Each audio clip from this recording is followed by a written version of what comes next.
Excise శాఖలో ఎవరి రవీందర్ రావు తన పదవీ కాలం పొడిగింపు కోసం చట్టాన్ని మార్పించుకున్న ఘనుడట.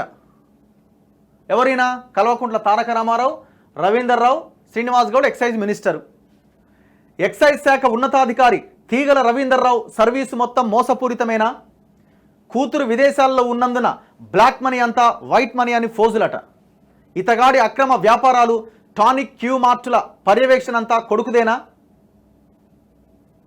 ప్రభుత్వ ఉద్యోగుల పదవీ కాలం పొడిగింపులో మమతానురాగాల సీరియల్ కథలు ఎన్నెన్నో.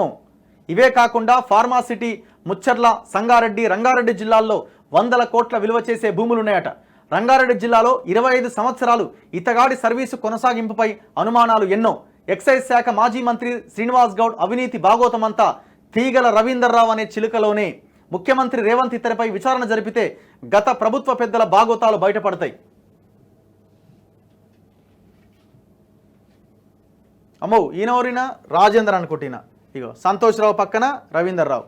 ఇదంతా ఒక మాఫియా అండి, ఇదంతా ఒక మాఫియా. మళ్ళీ చీడ చేరిండా? ఈడ కూడా వచ్చిండు చూడండి, మళ్ళీ చీడ చేరిండు.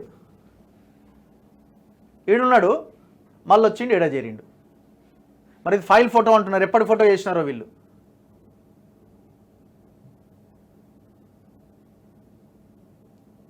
చదువుదాం ఇది, ఎందుకంటే చాలా ఇంపార్టెంట్ వార్త. ఇగో ముఖ్యమంత్రి రేవంత్ రెడ్డి ఆబ్కారీ శాఖ ఈఎస్ తీగల రవీందర్ రావుపై విచారణ జరిపితే గత ప్రభుత్వ పెద్దల భాగోతాలు బయటపడతాయి. ఎక్సైజ్ ఈఎస్ తీగల రవీందర్ రావుపై పూర్తి స్థాయి విచారణ జరిపితే ఈయనతో కలిసి గతంలో వ్యాపారం చేస్తున్న కొంతమంది ప్రభుత్వ పెద్దలు, మంత్రులు, ఎమ్మెల్యేలు, అవినీతి అధికారుల అవినీతి అక్రమాలు బయటపడతాయని ప్రజలు భావిస్తున్నారు. ఏదేమైనా ముఖ్యమంత్రి రేవంత్ రెడ్డి ప్రభుత్వం ఇలాంటి అధికారుల భరతం పట్టాలని ప్రజలు కోరుకుంటున్నారు. ఎక్కడ భరతం? దొంగలనే తీసుకొచ్చి కమిషనర్లు చేస్తూ ఉంటే ఇంకెక్కడ భరతం పడతట్టున్నారు వీళ్ళు. ఎక్సైజ్ శాఖలో ఈఎస్గా ఉన్నత పదవిలో ఉన్న తీగల రవీందర్ రావు లీలలు అన్నీ ఇన్ని కావు. ఇతగాడి అవినీతి భాగోతాలు చూస్తుంటే ఎవరి టక్కరివాడు ఇప్పటికీ చిక్కినాడు అన్న విధంగా ఉన్నది. హైదరాబాద్, రంగారెడ్డి జిల్లాల్లో సుమారు 40 ఎలైట్ బార్లకు పర్మిషన్లు ఇచ్చారు. ఒక్కో బార్కు సుమారు 40 లక్షల చొప్పున ఆమ్యామ్యాలు తీసుకుంటున్నట్లు వాటిని ఎక్సైజ్ శాఖ మాజీ మంత్రి శ్రీనివాస్ గౌడ్ మరియు ఆబ్కారీ శాఖ రవీందర్ రావు పంచుకున్నారని గట్టి ఆరోపణలు వస్తున్నాయి. ఇదే కాకుండా ఈవెంట్లకు పర్మిషన్లలో దొంగ రిసిప్ట్లు ఇచ్చిన వారందరిపైన కేసులైనాయి. ఈ కేసులను ఆమ్యామ్యాలు తీసుకొని నీరుగార్చిన ఘనత తీగల రవీందర్ రావుదే. ఎక్సైజ్ శాఖలో అతను ఏకఛత్రాధిపత్యం వహించాడు అనడంలో సందేహం లేదు. వారు లంచాలు తీసుకొని పర్మిషన్లు ఇచ్చిన ఎలైట్ బార్ల వైపు 5 సంవత్సరాలుగా కన్నెత్తి కూడా చూడలేదట. ఎవరైనా వాటి వైపు వెళ్తే వారిని దూర ప్రాంతాలకు బదిలీలు చేయించేవారని తెలుస్తోంది. ఇప్పటికీ ఉద్యోగంలో ఉన్న ఇతగాడి బయటపడని లీలలు ఎన్నెన్నో. రంగారెడ్డి జిల్లాలోనే 25 సంవత్సరాలుగా కొనసాగడం చూస్తుంటే ఈయన మామూలోడు కాదనిపిస్తున్నది. ఇతగాడు చేస్తున్నవన్నీ మోసపూరిత పనులే. తనపై ఎవరున్నా ఫిర్యాదు చేసినా, ప్రశ్నించినా వారిని ఎక్కడో దూరంగా ఉండే మారుమూల ప్రాంతాలకు బదిలీ చేయించే సత్తా కూడా ఇతని దగ్గర ఉన్నది. తన సొంత శాఖలో ఉద్యోగులను ముప్పు తిప్పలు పెట్టి 3 చెరువుల నీళ్లు తాగించి తన దారికి తెచ్చుకోవడంలో ఇతను దిట్ట. గత ప్రభుత్వంలో అతను నియంత. తాను ఏది చెప్తే అది జరగాలి అనేది ఇతని నైజం. బీఆర్ఎస్ ప్రభుత్వాన్ని అడ్డం పెట్టుకొని ఇతను చెయ్యని అరాచకాలు లేవు. చేస్తున్నది ఆబ్కారీ శాఖలో ఉన్నత ఉద్యోగం. సిఐగా, ఈఎస్గా ఒకే జిల్లాలో పదోన్నతులు పొందుతూ ప్రస్తుతం ఈఎస్గా కావడం చూస్తుంటే ఇతగాడికి ప్రభుత్వ పెద్దల అండదండలు ఎంత ఉన్నాయో అర్థమవుతున్నది.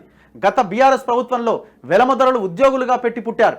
పుడితే పుట్టాలిరా వెలమగానే అనే రీతిలో వ్యవహారాలు ఉన్నాయి. ఇతగాడి పదవీ కాలాన్ని పొడిగించి కొనసాగించడానికి ఉద్యోగ చట్టంలో మార్పులు చేసి 58 ఏళ్ల ఉద్యోగ విరమణ కాలాన్ని 61 సంవత్సరానికి అనుకూలంగా మలుచుకున్న ఘనత కూడా ఇతనికే దక్కుతుంది. ఇందులో ఇతడు ఒక్కడే బాగుపడ్డాడని కాదు, ఇతనితో పాటు గతంలో టీఎన్జీఓ యూనియన్లో కూడా ఇతగాడి లీలలు ఉన్నాయి. ఇతనే కాకుండా ఉన్నత పదవిలో ఉన్న ఒక మహిళా అధికారి మమత భర్త కూడా ఉన్నారట. ఎవరా మమత? శ్రీనివాస్ గౌడ్ టీజీఓ గౌరవాధ్యక్షురాలు అయితే ఆమె అధ్యక్షురాలు. కొంతమంది కేసీఆర్ బంధువర్గం దగ్గరి అనుయాయులకు ఉద్యోగ కాలాన్ని పొడిగించడం కోసమే ఈ పాలసీని తీసుకొచ్చారన్న ప్రచారం జరుగుతున్నది. ఇతగాడికి 10ల సంఖ్యలో బార్లు, బిర్యానీ పాయింట్లు, ఇతర వ్యాపారాలు. తీగల రవీందర్ రావు ఎక్సైజ్ శాఖలో ఈఎస్గా ఉంటూ అక్రమ బార్లు, బిర్యానీ పాయింట్లు, ఇతరత్ర దందాలు ఇతని సుపుత్రుడు చూస్తూ ఉంటాడు. అతని పర్యవేక్షణలోనే టానిక్ లిక్కర్ మార్ట్ బార్లు, బిర్యానీ పాయింట్లు నడుస్తూ ఉంటాయి. తండ్రి అధికారాన్ని అడ్డం పెట్టుకొని ఈ గలీజ్ దందాలు వెలగబెడుతున్నాడు. ఇతగాడేమో తన కూతురు విదేశాల్లో ఉన్నది అని, ఆమె అక్కడ ఉద్యోగం చేసి పంపించే డబ్బులు అని, ఇతగాడు చేసే అక్రమ వ్యాపారాల వల్ల వచ్చే బ్లాక్ మనీ అంతా వైట్ మనీ అని ఫోజులు కొడుతూ ఉంటాడు. నేనేం చేసినా నన్ను ఎవరు ఏం పీకలేరు అనే లెవెల్లో ఇతగాడి దందాలు ఉంటాయి. అతడి దందాలకు ఎవరు అడ్డొచ్చినా వారిని ఏదో రకంగా ఇబ్బందులకు గురిచేసి తన అక్రమ కార్యకలాపాలకు అడ్డు లేకుండా చేసుకోవడం ఇతడి నైజం. పాపాల భైరవుడి పని పట్టాలంటున్న కొంతమంది ఆబ్కారీ శాఖ ఉద్యోగులు ప్రజలు కోరుకుంటున్నారట. కొంత ఈ లాంగ్వేజ్ అటు ఇటు ఏదో రాసినారు. ఎక్సైజ్ శాఖ మాజీ మంత్రి శ్రీనివాస్ గౌడ్ అవినీతి భాగోతం అంతా తీగల రవీందర్రావు అనే చిలుకలో ఉన్నదట. వీరిద్దరూ కలిసి వైన్స్ టెండర్లలో షాపులు దక్కించుకున్న వ్యాపారులను బెదిరించి తమ దారికి వచ్చే విధంగా చేసుకునేవారు. టెండర్లో ఎవరికి షాపు దక్కినా వారి నుంచి వైన్స్లను లాక్కున్నారు.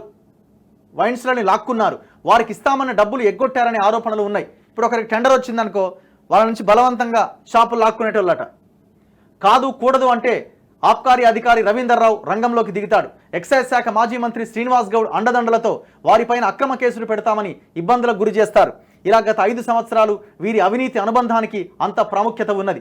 హైదరాబాద్ పరిసర ప్రాంతాల్లో ఉన్న కొన్ని బార్లలో, వైన్ షాపుల్లో, లిక్కర్ మార్టుల్లో వాటాలున్నాయి అనే ఆరోపణలు కోకొల్లలు. వీరు పెట్టే ఇబ్బందులు తట్టుకోలేక చాలామంది లిక్కర్ వ్యాపారులు తమ లైసెన్స్లను ఎంతకో అంతకు వీరికే ఇచ్చేవారు. గత ప్రభుత్వంలో మద్యం వ్యాపారంలో వీరి భాగస్వామ్యంలో 100 కోట్లు చేతులు మారాయని అనుకుంటున్నారు. ప్రభుత్వం మారినా ఇతగాడి బుద్ధి మారలే. ఇంకా అక్రమ వ్యాపారాలు కొనసాగిస్తూనే ఉన్నారు. ఇతగాడికి కొంతమంది ప్రభుత్వ ఉద్యోగులు కూడా బినామీలుగా ఉన్నారనే ఆరోపణలు ఉన్నాయి. అక్రమ వ్యాపారాల్లో పలువురు అధికారులు ఉన్నట్టుగా తెలుస్తోంది. ఏదేమైనా లోగుట్టు పెరుమాళ్ళ కెరిక అనే విధంగా ఉన్నది ఇతగాడి వ్యవహారం. అంత బాగానే ఉంది కానీ మరి ఇదేంది? ఎట్లా కంటిన్యూ అవుతారండి ఇట్లాంటి ఆఫీసర్లు? ఇంకా ఎట్లా కంటిన్యూ అవుతారు?